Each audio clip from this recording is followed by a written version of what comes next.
안녕하세요. 옛이야기입니다. 오늘도 와주셔서 감사합니다.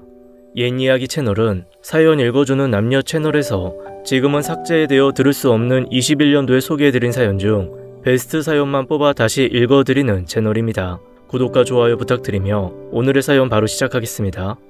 안녕하세요. 저는 올해 60을 바라보는 아줌마입니다. 자녀들은 모두 잘 커주었고 몇 년 전 결혼한 첫째가 이번에 손주를 안겨주었네요. 이렇게 시간이 흐르고 보니 그 옛날에는 무엇에 그리 집착되어서 끙끙 앓았는지 모르겠어요. 지금은 그렇게 참고 살았던 세월이 후회가 되기도 합니다. 제 나이 20대 초반쯤 저보다 3살 많은 친언니가 얼굴도 모르는 남자에게 시집 가는 것을 보았어요. 그래서인지 저도 연애라는 건 생각도 하지 않았던 것 같아요. 그러면서 저도 아버지의 손에 이끌려 가게 된 곳이 저희 동네의 오래된 식당이었어요. 바로 그 식당 사장님의 아들에게 시집을 가게 되었습니다. 저희 시간은 그렇게 부자는 아니었지만 남편의 식당은 동네에서 하나밖에 없었던 곳이었어요. 또 식당을 운영하다 보니 집은 어느 정도 잘 사는 편이었고요. 그래서인지 남편은 따로 하는 일이 없었습니다. 그저 식당에서 잡다한 일을 할 뿐이었죠. 그마저도 사실 거의 하지 않았지만요. 저는 시집을 가자마자 매일같이 식당에서 식모처럼 일을 했습니다. 뭣도 모를 나이에 시집을 가서 자녀도 아들 2에 딸 1를 낳아 길렀죠. 저의 인생은 참 힘들었고 저의 업인 식당 일은 정말 고되었습니다. 식당의 주 메뉴는 한식이었어요. 그러다 보니 장사를 시작한 지 3시간 전부터 반찬과 각종 식재료들을 준비해야 했죠. 어릴 적부터 음식을 어느 정도 하는 저였는데도 식당이라는 것이 여간 어려운 게 아니더라고요. 매일 새벽 4시 반에 일어나서 준비를 하고 7시 반부터 아침 손님을 받았습니다. 하지만 남편은 이걸 아는지 모르는지 매일을 동네 이 여자 저 여자와 바람 노름에 제가 어떻게 사는지조차 관심도 없었어요. 심지어 첫째 아이를 출산하고 둘째 아이를 임신하는 와중에서 여자를 끼고 술에 취해 들어온 적이 몇 번이나 됐으니까요. 그때마다 울고불고 화를 내어도 남편은 시큰둥했고 듣는 채 많은 채였죠. 그리고 또 어느 날은 제가 식당에서 일하고 있는 도중에 여자를 데리고 온 거였어요. 저는 기가 막혀 말도 못하고 보고 있으니 아는 동생이라며 뻔뻔하게 밥을 먹으러 오기도 했습니다. 이건 아니다 싶었고 저는 남편의 계속된 외도를 시어머니께 말씀을 드렸어요. 그랬더니 시어머니는 아가니가 참거라. 남자들은 저러다가 결국 원래 자리로 돌아오는 거야. 어머니, 한두 번이 아니에요. 제가 본 게 벌써 3-4번이에요. 그리고 식당에까지 데리고 왔더라고요. 결국엔 저놈도 정신 차릴 거야. 아직 팔팔해서 그래. 남자들이 철이 늦게 들어서 그런 거야. 여자들은 그저 자식들만 보면 살면 돼. 라고 하더라고요. 내 편은 아무도 없었어요. 그저 제 편은 꼬물거리는 막내와 그나마 저와 대화가 통하는 첫째와 둘째뿐이었습니다. 저는 초기에는 결혼 생활은 이런 건가 하며 밤마다 매일 울었어요. 그러다 하루 종일 일에 치여 고단해서 하루가 금세 지나가기도 하고 장사에 온 정신을 팔고 나면 어느새 시간이 흘러 있더라고요. 아이들이 3이나 되다 보니까 돌아서면 학교 입학, 돌아서면 졸업이 반복되었죠. 하지만 남편의 바람기는 날이 갈수록 심해졌어요. 그래도 살아야 했기에 그저 아이들과 먹고 살 일만 걱정하며 엄마의 역할을 충실히 해왔습니다. 어느새 식당에 손님은 가득 찼고 옆집을 인수해서 확장도 할 수 있었어요. 그렇게 20년이라는 세월이 지났고 첫째 아이는 대학생이 되었죠. 그때부터 주위에 비슷한 식당들이 들어서기 시작했고 저희 식당의 매출은 점점 줄어들었습니다. 식당이 오래되어 좀 허름했지만 맛으로는 자신 있었으나 손님들은 깨끗하고 새로 지은 곳으로만 몰리더라고요. 기존 단골 분과 한번 맛을 보고 가신 손님들은 놓치지 않았지만 새롭게 올라오는 식당들에게 치이는 건 한순간이더라고요. 그렇게 식당의 매출은 점점 떨어졌습니다. 다행히 첫째 아들은 어릴 적부터 엄마가 사는 모습을 봐와서 그런지 장학금을 받고 대학에 가서 등록금은 해결되었어요. 하지만 엄마로서 너무 미안했죠. 그래서 아들의 대학생활 시작에 필요한 돈을 생각해서 100만 원을 주려고 미리 빼놓았어요. 그런데 그 돈이 없어진 거예요. 저는 너무 놀라서 도둑이 들었나 하고 찾아보니 남편이 가져간 거였죠. 정말 기가 찼고 내 인생의 한 개도 도움 안 되는 인간이었습니다. 그 당시 한참 조용하다 싶었는데 알고 보니 2집 살림을 하고 있었더라고요. 그 돈은 불륜녀에게 갖다 준 것이었죠. 안 그래도 장사가 안 되어 환장할 노릇이었는데 돈까지 훔쳐가서 그 짓을 하니 정말 헤어지고 싶었습니다. 첫째도 그 모습을 보고는 제가 속상해할까 싶어 괜찮다며 돈 들어갈 일 없다고 하더라고요. 어떻게 저런 인간한테서 이런 착한 아이가 나왔을까 하며 흐르는 눈물을 억지로 참았습니다. 저는 아무래도 안 되겠다 싶어 그 불륜녀 집으로 찾아갔어요. 안녕하세요, 형님. 안녕 못하고요. 내가 왜 그쪽 형님이에요? 남편하고 바람 피우는 거 마음대로 하고 돈은 돌려주세요. 아들 학비예요. 아, 네. 오빠가 제 생일 선물로 준 돈이고 선물로 다 써버렸어요. 죄송해서 어쩌죠? 형님 식당 있으시니 그걸로 돈 버시면 되잖아요. 끼리끼리 만난다더니 생각 없는 소리를 해대더라고요. 저도 뭘 바라고 여기까지 온 건지 참 바보 같았죠. 정말 이가 갈리고 분노가 치밀어 올랐지만 똑같은 인간이 되기 싫어서 나와버렸습니다. 가슴에 한이 맺혔고 모든 것이 내 탓만 같았죠. 그리고는 더 이상 참을 수 없어서 이 사실을 또 시부모님께 말해버렸습니다. 그런데 별말 없이 들으시고는 제게 30만 원을 주시면서 이번 한 번만 눈 감으라고 남편에게는 따끔하게 말하겠다고 하시는 거였죠. 정말 내 편이 없다는 걸 또 한 번 깨닫는 순간이었어요. 당신들 하나뿐인 자식이 결혼을 했는데도 불구하고 바람이 나서 두 집 살림을 한다는데 저렇게 나오신다는 게 이해가 되질 않았습니다. 그 길로 저는 친정에 갔어요. 부모님께 말씀드렸죠. 하지만 돌아오는 대답은 똑같았어요. 네가 참아라. 식당 장사도 잘 되고 아이들도 잘 크고 있는데 어쩌겠어. 결국 조강지처한테 돌아오는 거야. 그렇다고 뭐 애비 없는 자식으로 키울 셈이냐? 도대체 조강지처가 뭔데? 하는 생각도 들고 또 몇십 년을 이렇게 살다 보니 그래 좀만 더 참자. 아이들 다 크면 그때 이혼하면 돼. 하며 아이들 때문에 저 스스로를 다독였어요. 그렇게 저는 이 세상 하늘 아래에 가족은 아이들과 저뿐이라는 걸 깨닫게 되었어요. 저와 아이들 먹고 살 길은 오직 식당 일밖에 없다는 생각이 들었습니다. 그렇게 식탁에 앉아서 혼자 눈물을 흘렸고 한 방울씩 떨어지는 눈물을 감정이 메마른 듯 옷소매로 그냥 쓱쓱 닦아버리는 저였지요. 식당의 매출은 계속해서 떨어졌지만 저는 이대로 무너질 수는 없었습니다. 그때부터 밤낮으로 식당을 다시 살리기 위해 연구를 했어요. 사실 한식만 팔던 그저 밥집이었는데 그 중에서도 손님들 뿐만이 아니라 아이들이 제일 좋아했던 갈비찜을 내세워 저는 맛을 연구하기 시작했죠. 2년 정도 걸려 중독성 있는 마성의 맛을 만들어낼 수 있었습니다. 시어머니의 기존 레시피에다가 저의 맛 연구를 더하여 시작하게 되었어요. 과일과 각종 야채의 비율을 조합하여 특제 소스를 만들어 며칠 동안 숙성 과정을 통해서 새롭게 개발하게 되었던 거였죠. 오시는 손님들마다 극찬을 했고 드시고 나면 무조건 포장까지 이어졌어요. 하지만 매출엔 크게 변화가 없었습니다. 이것도 홍보가 필요했는데 저는 그 부분이 잘 안 되어 그렇던 것 같아요. 이 맛을 모르니 사람들이 오지 않았던 것 같았거든요. 그걸 고민하고 있었는데 당시 대학생이었던 큰아들이 인터넷으로 저희 식당을 홍보를 해주게 된 것이었어요. 그런 홍보 글을 보고 오신 손님들이 또 맛있다는 홍보를 해주시고 인터넷에 순식간에 퍼져버렸죠. 한순간에 전국 팔도 맛집으로 소문이 나버리더라고요. 그렇게 말 그대로 저희 식당이 대박이 난 것이었습니다. 어느 날은 문을 열기 전부터 손님들이 줄을 지어 기다리는가 하면 또 어떤 날은 예약이 다 차서 그날 예약 없이 오신 분들을 받을 수조차 없었죠. 그렇게 식당은 더 이상 가족끼리만 할 수 없게 되어 직원들이 한두 명씩 늘어났어요. 어떻게 또 귀신같이 냄새를 맡고는 남편이 뜬금없이 본인이 식당 일을 도와준다고 하는 거예요. 시부모님은 이제 정신 차린 거 잘 됐다고 서빙과 계산하는 걸 하게 했습니다. 못 믿어왔던 남편은 그나마 곧잘 하더라고요. 저 역시도 나이가 드니까 저 사람도 정신 차렸나 싶기도 했죠. 또 그동안 아빠의 빈자리가 없어 보였던 아이들도 막상 아빠가 돌아오니 엄청 좋아했습니다. 막내는 아빠 하면서 졸졸 따라다녔고 첫째만 시큰둥했고 둘째 딸도 표현은 안 하지만 좋아하는 눈치였어요. 그렇게 식당이 안정화가 되었고 한정식이 주 메뉴였지만 제가 개발한 갈비찜 인기가 단연 1등이었죠. 정말 그때는 저희 가족이 화목해지는 듯 했어요. 식당은 안심해도 될 만큼 어느 정도 안정화가 되어가고 있었습니다. 그렇게 시부모님도 식당을 저희 부부에게 물려주셨고 저는 그 바통을 이어받아 이 전통을 유지할 수 있도록 최선을 다했어요. 하지만 조용하긴 글렀는지 또 사달이 났습니다. 남편의 불륜녀가 가게로 찾아와 행패를 부리는 거였어요.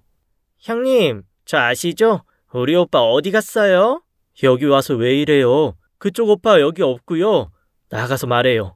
아니, 이혼한다면서 저를 속이고 몇 년간 저 붙잡고 만났는데 장난감이었다면서 헤어지자더라고요. 이제까지 저를 갖고 놀았던 거 용서 못해요.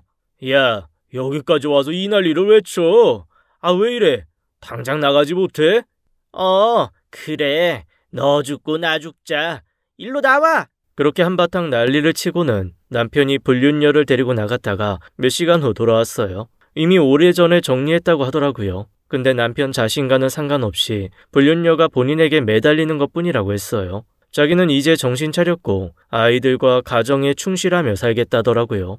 다시는 이런 일 없을 거라며 미안하다고까지 하더군요. 사실 저는 집어넣게 못 주는가 싶었는데 생각해보니 요즘 하는 행동이나 말하는 거나 진짜 좀 달라졌다는 게 느껴졌거든요. 아이들한테도 장난도 잘 걸고 식당 일도 열심히 하는 듯 했어요. 그래서 한번 믿어주기로 했습니다. 몇 년 후 첫째 아들은 변호사가 되겠다며 대학교를 졸업 후 로스쿨에 들어갔어요. 그리고 둘째 딸은 요리에 관심이 많아서 프랑스로 유학을 갔고요. 그렇게 복작되던 저희 가족은 아이들 둘이 독립을 하고 나니 막둥이와 남편과 저희 이렇게 조용히 셋이서 살게 되었습니다. 저도 이제 시간으로나 경제적으로 여유가 생기다 보니 옛 친구들도 그립고 해서 안 나가던 동창 모임이나 친구들 모임에 나가기 시작했죠. 그러다가 옛날 바로 옆집에 살았던 어릴 적 친구를 만나게 되었어요. 그 친구는 다른 지방으로 시집가서 잘 살고 있다고 들었던 친구였습니다. 그런데 알고 보니 남편이 하던 사업이 망했고 그 길로 사라져서 행방불명이 되었다고 해요. 그렇게 빚쟁이들에게 쫓겨서 고향으로 돌아왔다고 하더라고요. 좀 안타까웠어요. 저도 그 옛날 어릴 때 얼굴도 모르는 남편에게 시집와서 백수건달의 외도를 밥 먹듯이 해서 고생했던 일이 떠오르게 됐고요. 그래서인지 너무 딱하고 도와주고 싶어졌죠. 너 하는 일은 있고? 아니, 이제 찾아봐야지. 먹고 살아야 하니 뭐라도 해야지. 그래, 안 그래도 우리 식당에 사람 구하긴 하는데 네가 괜찮으면 와서 좀 도와줘. 정말? 그렇게만 해준다면 나야 너무 고맙지. 안 그래도 너희 식당 유명하더라? 그렇게 친구는 저희 식당에서 함께 일을 하게 되었어요. 다행히 친구의 넉살 덕분에 식당 사람들과도 친하게 잘 지냈고 정신 차린 남편도 이것저것 잘 알려주면서 식당을 잘 이어나갔습니다. 이보다 더 만족할 순 없었어요. 내 인생도 이렇게 피는구나 했죠. 자식들도 모두 장성해서 하고 싶다는 거 전부 뒷바라지 해줄 수 있었고 기대 없던 남편도 정신 차리고 돌아왔고요.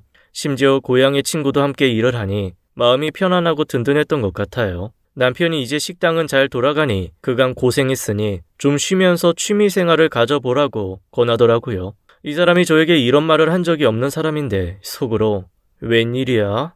좀 고맙네 하며 기대 없는 사람이 이러니 또 조금 감동을 받는 저였죠. 처음에는 거절하다가 막내 아들도 이제는 좀 쉬어도 된다며 응원해 주더라고요. 그래서 저는 좋아했던 꽃을 만지는 플로리스트를 배워보기로 했죠. 그렇게 저는 평일에 3시간 정도 강습을 배우러 다녔어요. 정말 신세계였습니다. 이래도 되나 할 정도로 행복했고 저의 개인 취미까지 생길 줄은 상상도 못했던 옛 시절을 떠올리며 웃기도 했고요. 그런데 어느 날부터인가 식당에 가보면 친구가 몇 번이고 카운터를 보고 있는 것이었어요. 저는 서빙도 하면서 계산도 같이 도와주는 거나 싶었는데 주인 행세를 하는 듯한 그런 느낌이었죠. 은근히 손님에게도 무례하게 굴고 다른 직원들에게 지시를 하는 등 점점 나태해져 가는 듯했어요. 저는 식당을 마치고 친구를 불러서 대화를 시도했습니다. 혜영아, 손님분들께 무조건 왕이라고 생각하고 친절하게 부탁해.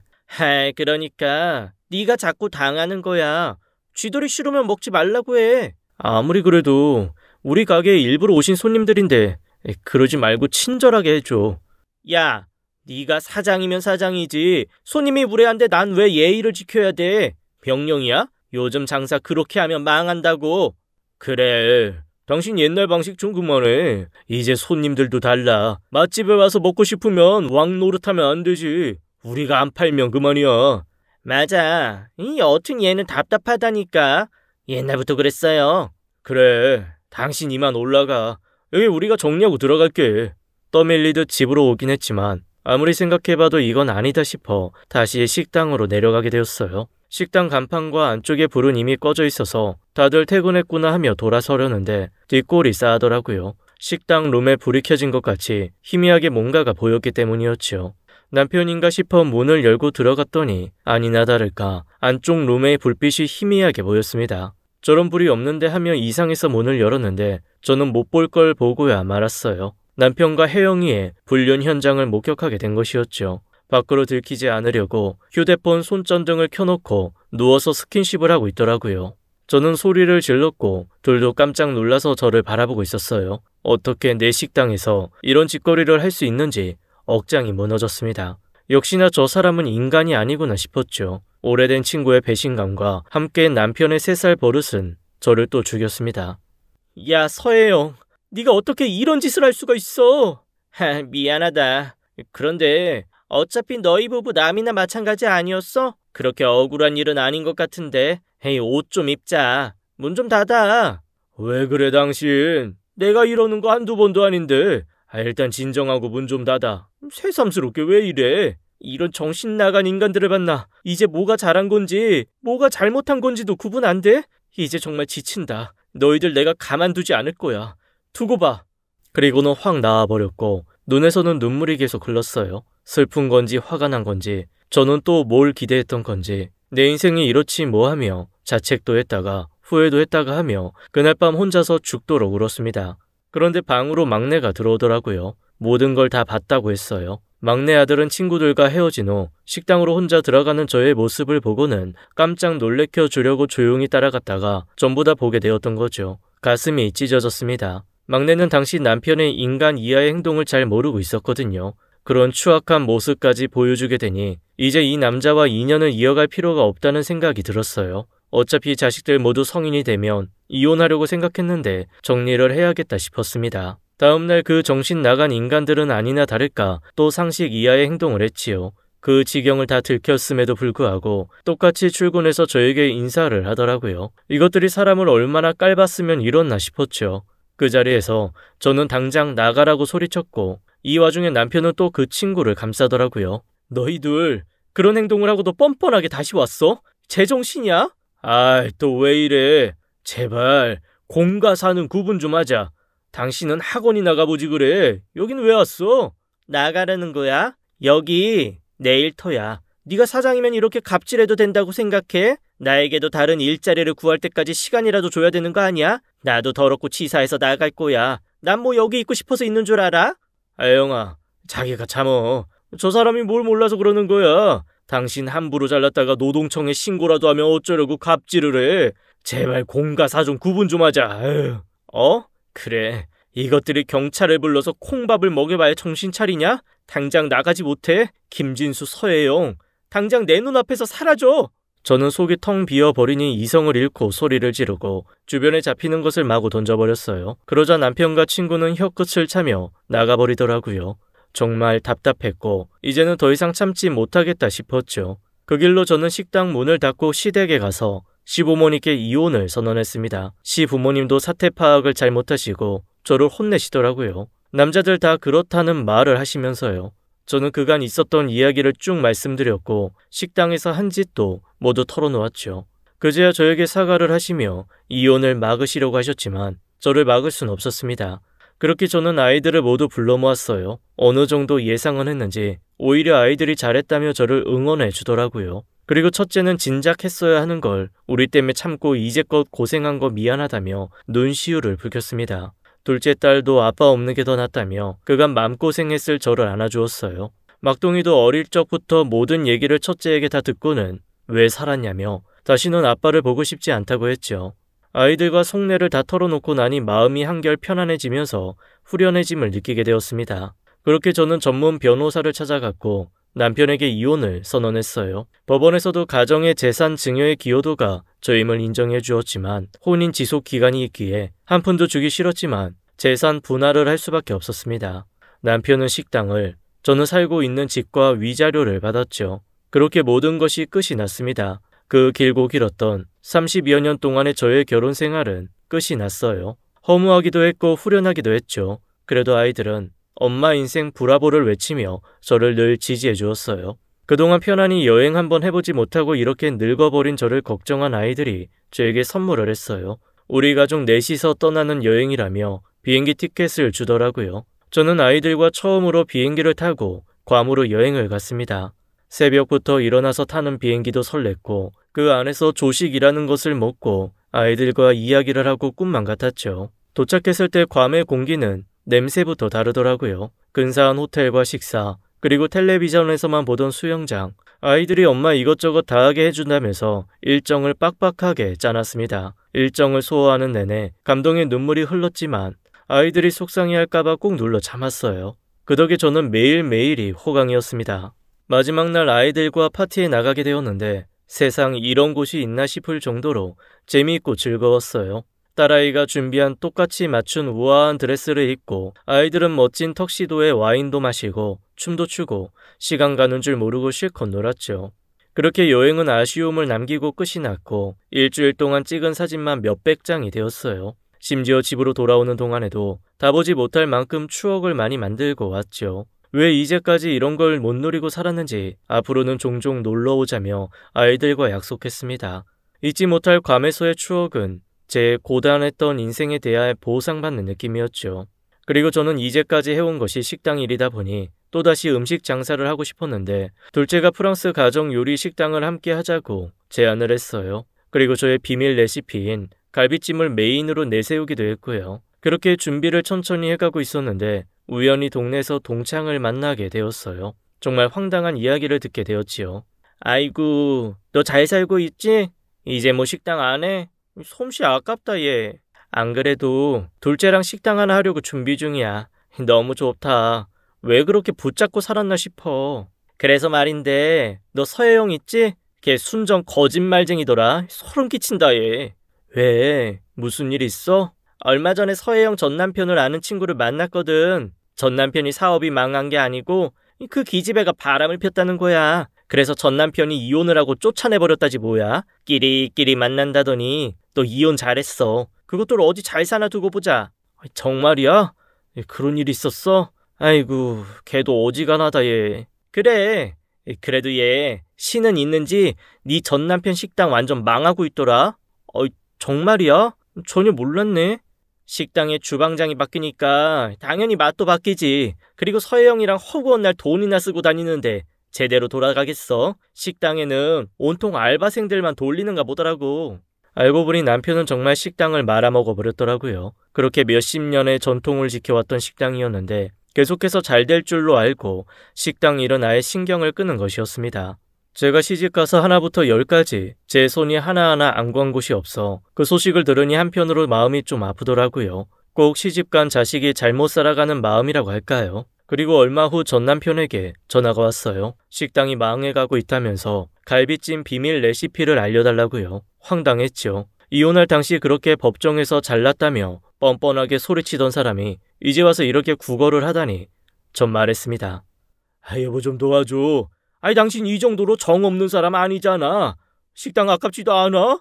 저기요 김진수 씨, 그렇게 좋아하시는 말 있잖아요. 공과 사는 구분하는 거요. 구분 좀 하세요. 나 이제 김진수 씨 여보 아니고요. 식당 옆에 빈 상가 있던데 거기 내 이름 걸고 갈비찜 식당 차릴 거니까 앞으로 연락하지 마세요.